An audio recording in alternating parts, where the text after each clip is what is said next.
Don't forget to like, follow, subscribe, and turn on notifications so that you will receive alerts when there are new episodes. Go get it. This is what I tell them.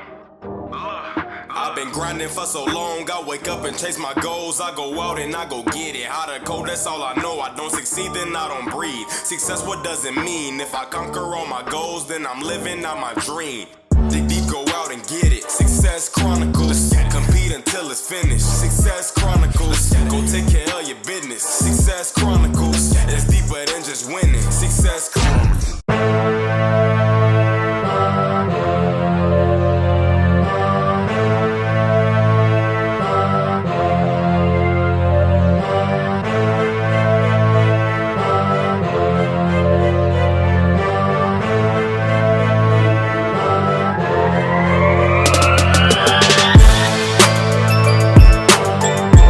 What's up, everybody? This is Chip Baker coming to you with another episode of the Success Chronicles. And today we have Dr. Chaz Austin with us, and oh man, an amazing educator that is working hard to bridge the gap between academia and the working world for students. And so excited to have him on this episode, and get ready because it's going to be some juicy stuff. Get ready. Well, first I want to say thank you so much for taking the time to interview with the Success Chronicles. Thank you for putting them together so I could be here, Chip. Yes, sir. Yes, sir. Well, talk to us about your life story, if you don't mind. Okay. This is the professional side. I'll leave out the personal stuff. Okay. I'm the child of immigrant parents. They came here from Germany and Belgium, escaping Nazism. I'm an only child. I was first in my family to graduate college. My mother died when I was 16. My dad died when I was 18, but I finished college, City College of New York. I have a bachelor's in sociology. I was living in Manhattan, left there, moved to the Bay Area, got a master's in broadcast communication arts from San Francisco State University. And my goal since I was a senior in college was to work in network television production, and I got to do that. I worked for Dick Clark for a couple of years, and then I wrote and produced promos for the CBS network and the ABC owned and operated stations. Then I moved away from TV, and I was Rhino Records' first employee. I worked in the home video industry in the early 80s as a buyer and in sales at retail and wholesale and for Embassy and Sony. My wife says I'm the perfect person to help people with their careers because I've had more jobs than anybody else. I discovered digital media in the early 90s, and I worked in online sales and business development for various clients. And I began teaching in 1998. I've taught at 18 different colleges and universities in Southern California. One more, and I'll get in the Guinness Book of World Records. That's the life of an adjunct. I've taught over 60 courses, everything from criminology to the history of rock and roll. And I started specializing in business and communication and career training.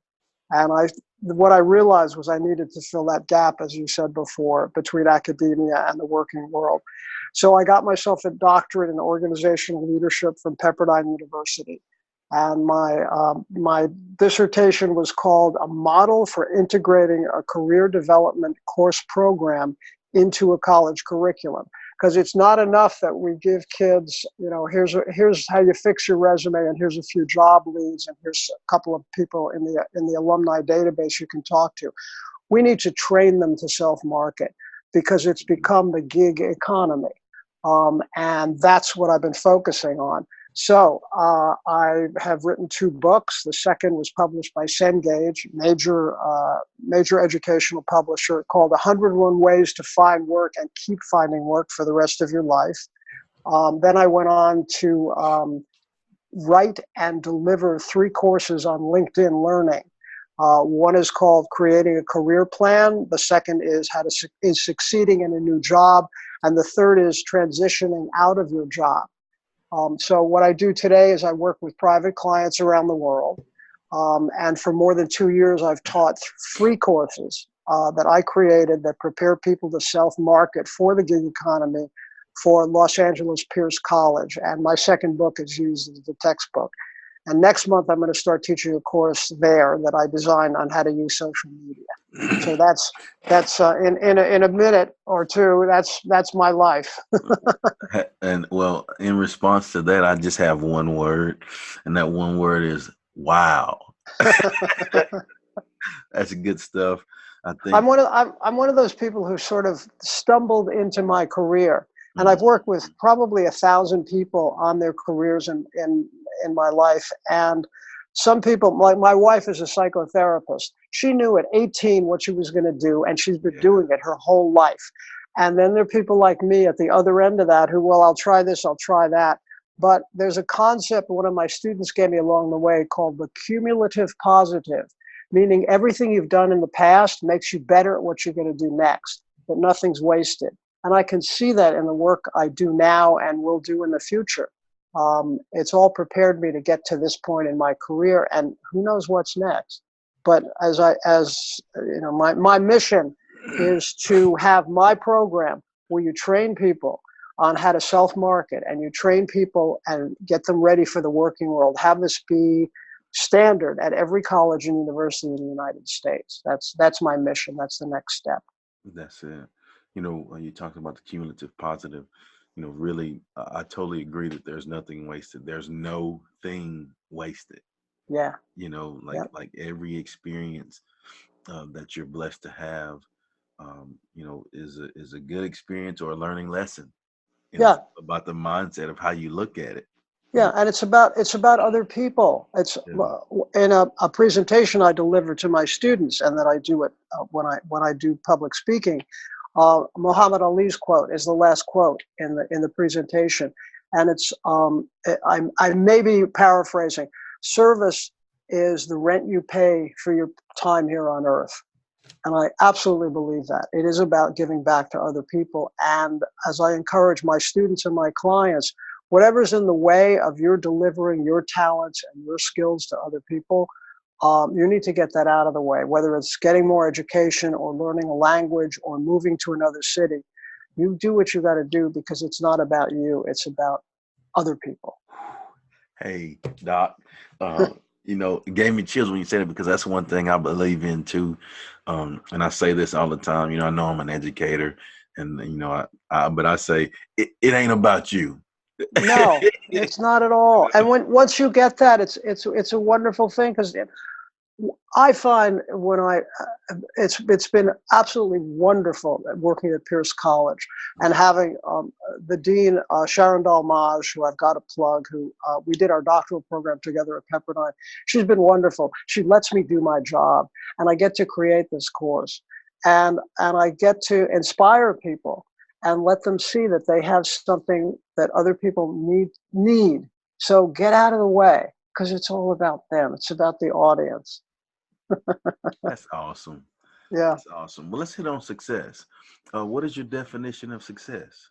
Definition of success. I had to write this down. Definition of success: doing work that positively impacts other people and making a good living at it. I love that. Can you elaborate on that a little bit? You need to find something that what I call monetizable passion, a term I came up with. It's not enough. There's a big push on find your passion, find your passion. Well, that you may have something you're passionate about, but you can't make a living at it. In my case, I have over 10,000 tunes on my iTunes playlist.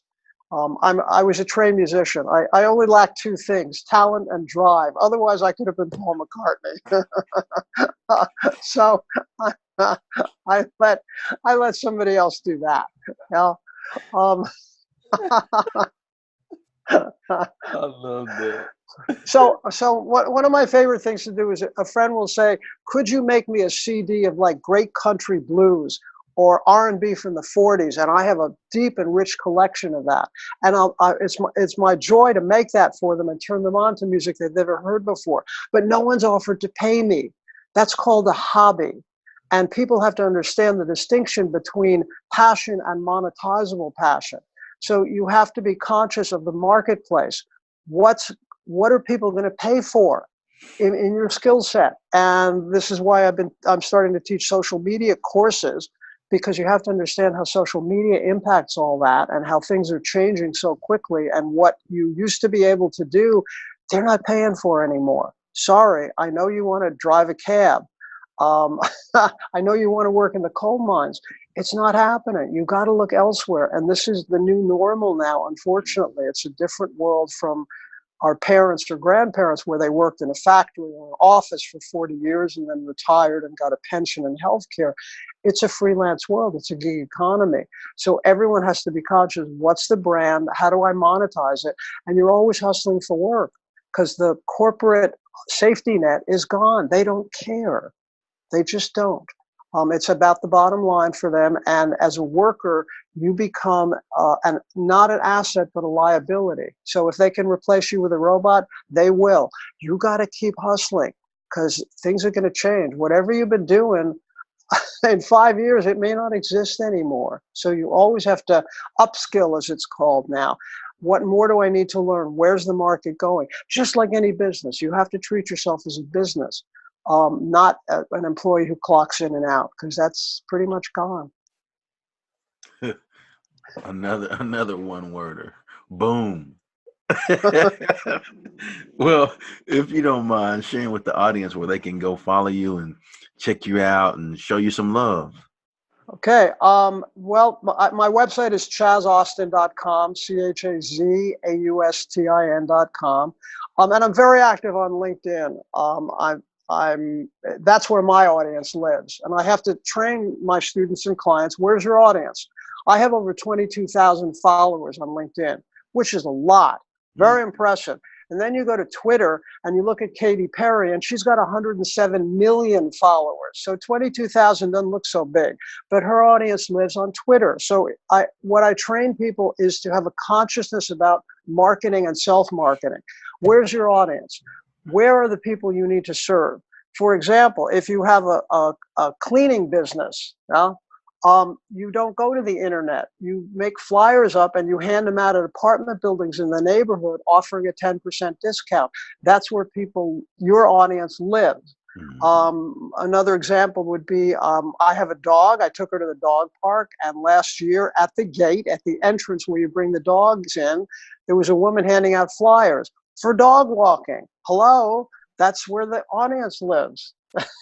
So I train people to have a consciousness, to shift how they think about work, and think about a business. So connect with me on LinkedIn. I'm happy to work with people and help people. And it's been a real joy doing these courses for LinkedIn Learning. I get fan mail every week from people all over the world who I would not have impacted without the internet and without social media. So that's a real joy, and that keeps building. And the more people, as I tell my students and clients, the more people you have in your database, whether it's LinkedIn or whatever you use for social media, the more of a resource base you have to help others. So we pass it on and pay it forward.